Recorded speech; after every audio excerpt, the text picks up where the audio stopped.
Hello everyone, नमस्ते। मैं कीर्ति शर्मा आप सभी का पाठ ऑफ ज्ञान में स्वागत करती हूँ। आज हम बात करेंगे संत कबीर दास जी के बारे में। कबीर दास जी की कहानी बहुत ही प्रेरणादायक और जीवन के गहरे सत्य को समझने वाली है। कबीर दास जी 15वीं सदी के महान संत, कवि और समाज सुधारक थे, जिन्होंने भक्ति काल के दौरान अपने दोहों और पदों के माध्यम से मानवता, प्रेम और ईश्वर की भक्ति का संदेश दिया। उनका जन्म वाराणसी में एक जुलाहे परिवार में हुआ था। कबीर दास जी के जन्म को लेकर कई कथाएं प्रचलित हैं। एक कथा के अनुसार वे एक विधवा ब्राह्मणी के पुत्र थे, जिन्हें किसी कारणवश उन्हें जन्म के तुरंत बाद छोड़ दिया। एक मुस्लिम जुलाहा परिवार नीमा और नीरू ने उन्हें गोद लिया और पाला। कबीर दास जी ने अपने पूरे जीवन में जाति और धर्म के भेदभाव का विरोध किया। कबीर दास जी के जीवन का सबसे प्रमुख भाग उनकी साधना और गुरु रामानंद से संबंधित है। रामानंद जी एक बड़े संत थे और कहा जाता है कि कबीर दास जी उनके बिना किसी औपचारिक विधि के शिष्य बने।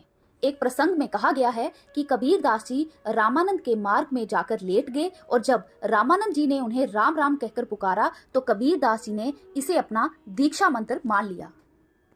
कबीर दास जी की रचनाओं में उन्होंने भगवान और इंसान के बीच के प्रेम को सबसे महत्वपूर्ण बताया है।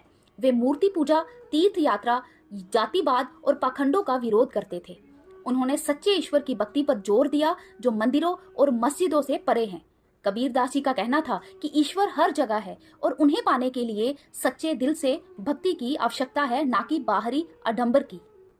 और अब बात करते हैं कबीर दास जी से जुड़ी कुछ प्रमुख कथाओं के बारे में। मस्जिद और मंदिर।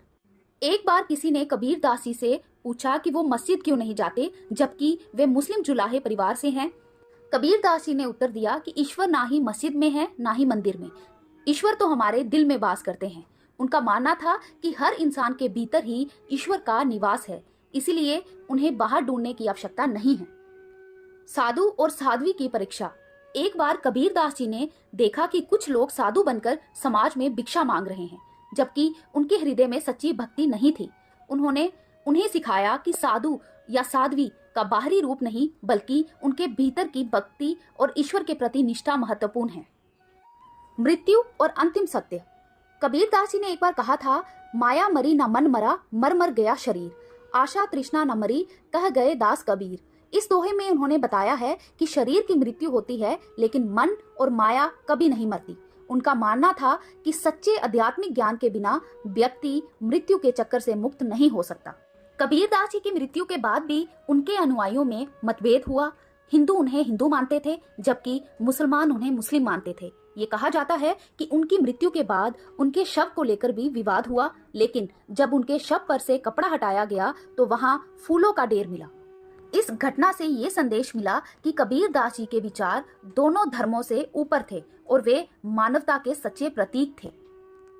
कबीर दास जी के विचार आज भी समाज में उतने ही अनुरूप हैं जितने उनके समय में थे। उन्होंने धर्म, जाति और संप्रदाय से ऊपर उठकर एकता, प्रेम और भाईचारे का संदेश दिया। उनके दोहे आज भी लोगों को जीवन की सच्चाई समझाते हैं। तो ये थी संत कबीर दास जी की कहानी। ये वीडियो आपको कैसी लगी प्लीज हमें कमेंट करके जरूर बताएं और ऐसी ही इंटरेस्टिंग वीडियोस के लिए please like, share and subscribe my channel. Thank you so much.